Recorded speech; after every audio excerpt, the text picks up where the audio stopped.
Hello, everybody. Welcome. My name is Christina Talens, and I'm the Director of Risk Assessment Services at the Wilberforce Institute. I'm delighted to welcome you to our webinar at the Wilberforce Business Academy today. Today we have a presentation from a great colleague called Dr. Daniel Oguniyi, who's done extensive research with the World Food Programme into how climate change is negatively impacting food security. Now, Daniel's linked this to increased risks of modern slavery, but we want to know if businesses are well equipped to deal with such risks, and we want to know also where they should be focusing their attention. Over the next 30 minutes, Daniel is going to be looking at the link between climate change and modern slavery and helping us to think about potential mitigation strategies. I just want to point out that this presentation is being recorded, and we do have quite a lot of you here today, but we will stop the recording when we come to questions at the end. During the presentation, you're all very welcome to send in your questions, and you can use the chat box at the bottom of your screens. I think there should be about 15 minutes at the end of the presentation to just go through these and perhaps have a group discussion. Given that we are going to have a lot of people here today, we may not be able to go through all of your questions, but if you need to, we can come back to you via email or privately. So without further ado, I'd like to welcome Daniel Oguniyi. Again, thank you everybody for connecting. My name is Daniel Oguniyi. I'll be speaking today on the topic climate change and modern slavery. First, a brief introduction of the Wilberforce Institute. The Wilberforce Institute was established in 2006, and it's a team of interdisciplinary scholars from different areas of history, from law, from politics, from social sciences, from education. And our team has expertise in addressing questions around exploitation, forced labor, debt bondage, trafficking, and smuggling in supply chains. This Wilberforce Business Academy particularly undertakes enormous work on risk assessment. And Christina is the lead on that particular project. Which was established in 2014 to address modern slavery risk in businesses. In terms of my background, I work primarily on questions around modern slavery exploitation, on climate change, climate governance. I work on human rights law and also conflict and exploitation. So I'm a lecturer in the law school, so I've got a law background. I teach modules on modern slavery. I teach human rights law. I also teach humanitarian law. And in the past, I've undertaken a number of consultancy projects for the UN, a number of UN agencies. I've worked for the World Food Programme. I've worked for UNICEF. I've also done some work which is not related to this subject. I did some work in the past for the Organization for the Prohibition of Chemical Weapons in The Hague, Netherlands. So back to the subject of discussion today, climate change and modern slavery. I think some of this, the question is quite apparent in terms of how climate change has, emerged more recently as one of the main drivers for exploitation and the intersection with businesses as well.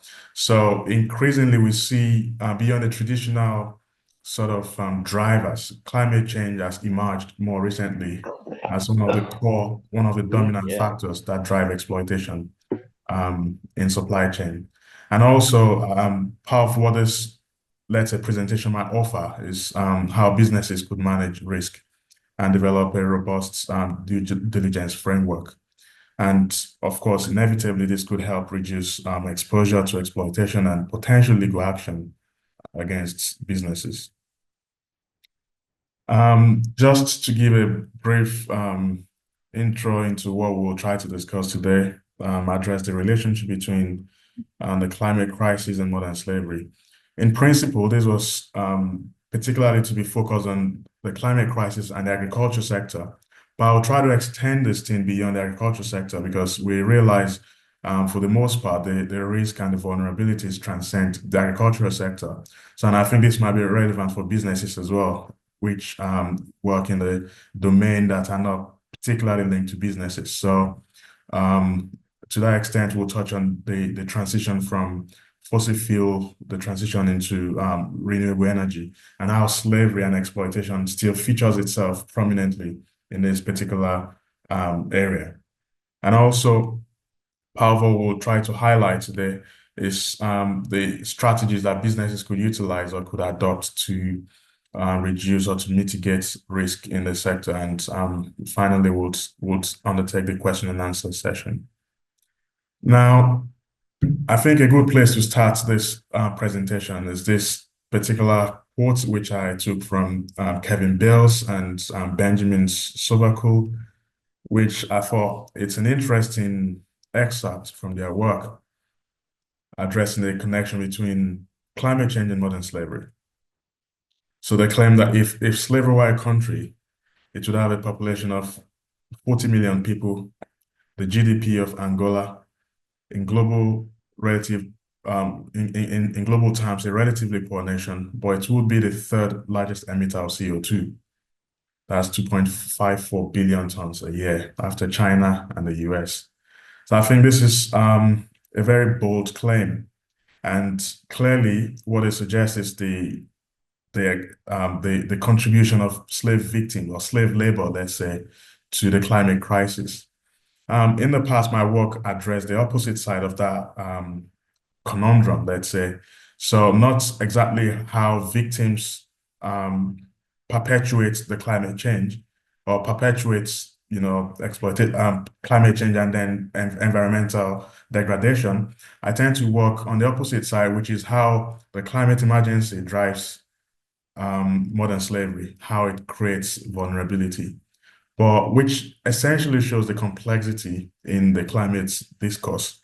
And what we do see is how the climate change could be a driver and could be driven by modern slavery. Now, given that I'm sure, some of the audience might be aware that this notion of modern slavery, because talking about the intersection between the climate crisis and modern slavery is not a legal term. I just wanted to mention this at the start. It's not a legal term, it's just an umbrella term that encapsulates practices including trafficking, forced labor, compulsory servitude, slavery, and forced marriage. And the Modern Slavery Act of the UK has in many ways popularized this language, modern slavery. And today, we see that an estimated 50 million individuals are exploited in modern slavery in different forms and manifestations. So if we add this to, I think at the time when Kevin Bales and his colleague was undertaking their work, the number was 40 million. Today we could say 50 million, going by the proposition that 50 million individuals contribute to the climate crisis.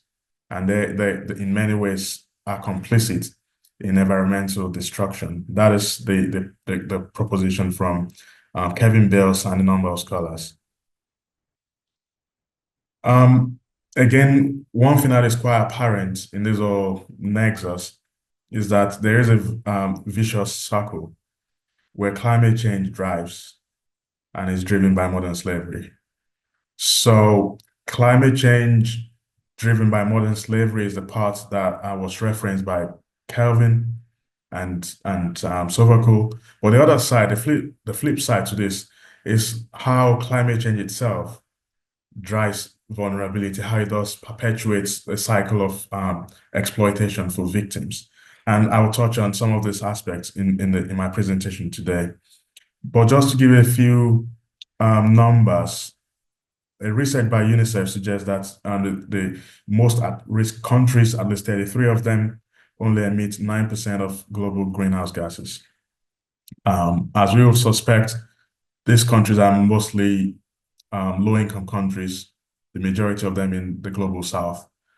So while they produce a very minimal, very low level of carbon emission, the impact of the climate crisis is stronger, is mostly strongly felt in many of these low-income countries.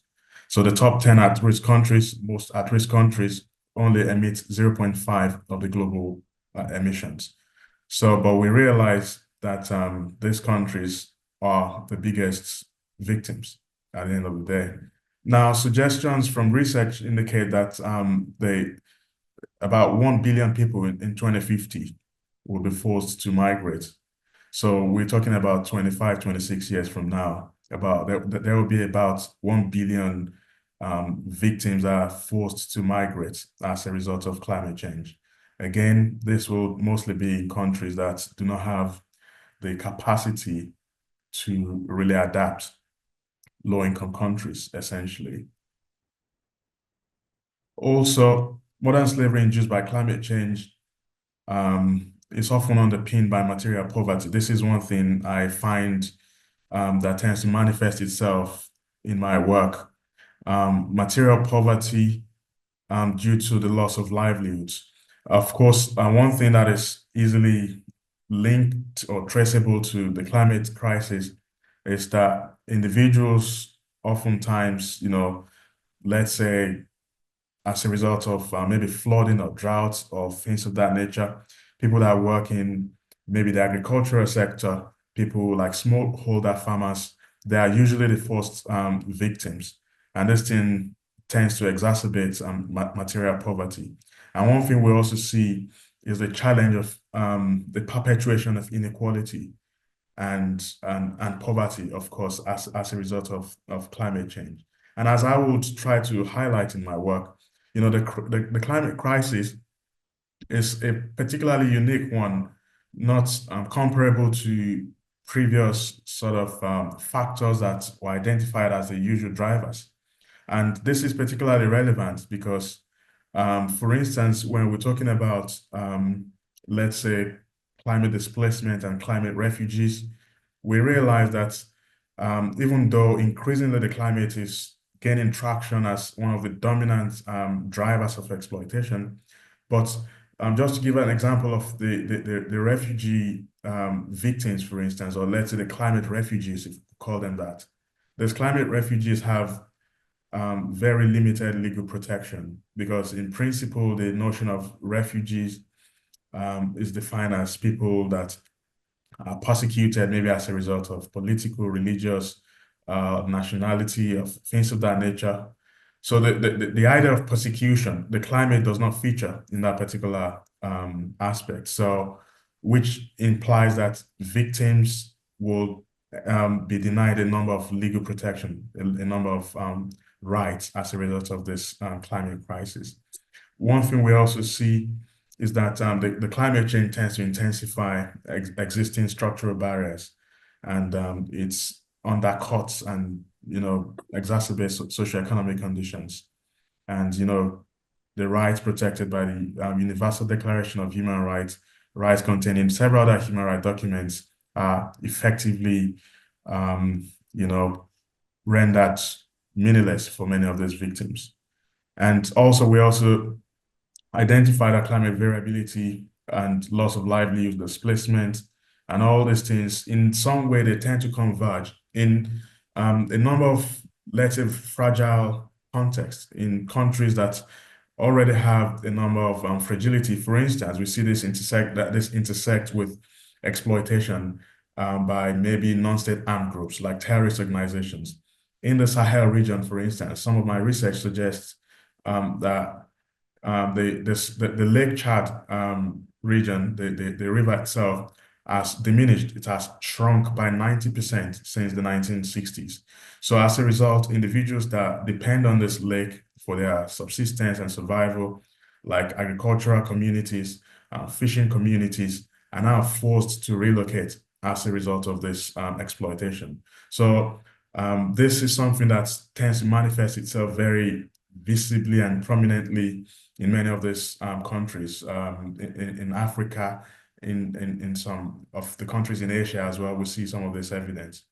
And another thing we see is the increased exposure, not just to the notion of potential modern slavery, but actual forms of slavery, like what you might call historical slavery, where there's an exchange of money, where people are sold. And we see some of this evidence from countries in Africa in particular, where as a result of sudden climate events, as a result of a climate crisis, families tend to, give up their children in exchange for money.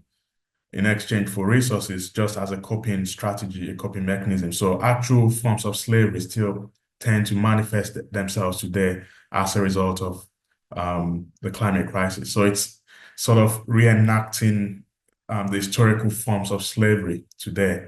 So which is an interesting and very sad reality that we see. Now, to focus in particular on the agricultural sector, climate change and modern slavery in this particular sector, we see, like I referenced briefly just now, that a loss of income for families as a result of crop failures linked to drought, to flooding and things of that nature. As a result, farming communities increasingly shift to child labor. Children are usually the easy target for some of these individuals. And, you know, in informal sector, which regulation in this particular domain is very weak. So children are usually victims caught up in this whole conundrum of exploitation. We see this in many countries across the world, particularly in the global South. So as a survival strategy, children, you know, tend to be exploited in modern slavery. Also, we see a clear link from countries, including Ghana, where due to, let's say, crop failures as linked to the climate crisis and low yield in the cocoa industry, for instance, means that farmers tend to seek cheap labor or even free labor if possible. So victims that have been displaced by the climate crisis tend to be caught up in this particular aspect. And I think it's worth referencing here that historically, the notion of governance of the climate crisis, you know, even at the regional, at the national, at the global level, tends to focus on the existential crises that are linked to the climate emergency. So the existential crisis poses, this is what you see that tends to dominate the literature, tends to dominate academic debates and political debates, in fact, at the United Nations. The existential crisis linked to the climate emergency. But very marginal consideration is given to the intersection with modern slavery, how it does exacerbate slavery, which is a major gap we see in international law. And there's a number of reasons for that, but this is currently one thing that tends to manifest itself prominently. And it does translate to the level of protection or lack of protection that people are exposed to.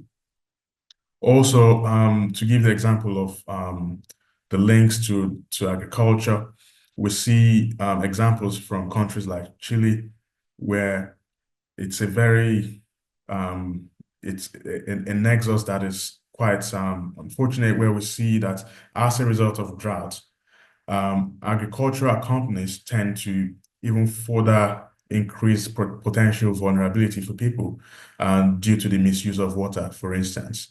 So companies in those regions where there's already drought or vulnerability to, you know, the to climate change, the companies tend to perpetuate this challenge for people, and victims increasingly work in forced labor in those same agricultural industries, which is a very strange reality, but this is something that we see quite prominently in the literature. These companies contribute to the vulnerability, and then they are the ones that hire the victims of those vulnerabilities. So it's a vicious circle, like we mentioned previously. And again, beyond the agricultural industry, we see, like I mentioned previously, the challenge is not limited to agriculture. Now, I think this one in particular is more of a very, or what we could call the unintended consequence of the climate crisis, because of course attempts to address climate mitigation or climate adaptation, and then the transition from fossil fuel to more, let's say, environmental friendly, let's say, in the renewable sector, for instance. This particular aspect, we see enormous victims caught up in exploitation in the renewable sector, which again, like I said, is potentially part of the unintended consequence of transition. Now, it also shows the weakness, again, in addressing modern slavery or slavery exploitation in this transition process. So governance, the whole legal architecture around transition to renewable energy, in fact, the whole legal architecture around the climate crisis and climate mitigation and climate adaptation do not address the loss and damage linked to the climate variability. So loss and damage do not feature for the most part in discourses around climate change, which is why we see enormously or increasingly, let's say, victims caught up in this particular aspect. And of course, many of us might be aware of the Uyghur crisis in China, where victims, in fact, the majority of solar panel or solar power electric vehicles are heavily exposed to Uyghur forced labor. So this is something, of course, there's been a number of responses, including from the United States, for instance, where more recently the Forced Labor Act linked to the Uyghur Forced Labor Act was adopted to address this particular aspect. And there's this presumption that every product shipped or imported from that particular region of China, there's a presumption that is implicated in forced labor. So the burden of proof, or let's say the onus now, is on the other side to prove that this is not a product produced by forced labor. So the general presumption is that this product is tainted by exploitative labor. So, but one thing we also see that with increasing, this so-called net zero target, where the global community is working towards this transition, renewable supply chains are expected to scale up significantly in the coming years. So if countries of the world have agreed under the Paris Agreement to have a nationally determined contribution to reduce, let's say, their emissions of let's say, greenhouse gas, to that extent, we see a possibility or the likelihood for increased exploitation of victims in this particular sector. So part of what I try to interrogate in my work, which is slightly removed from, I'm not going into that today, questions around the utility of human rights framework. I try to interrogate that in my other research, how the human rights framework will address this emergency.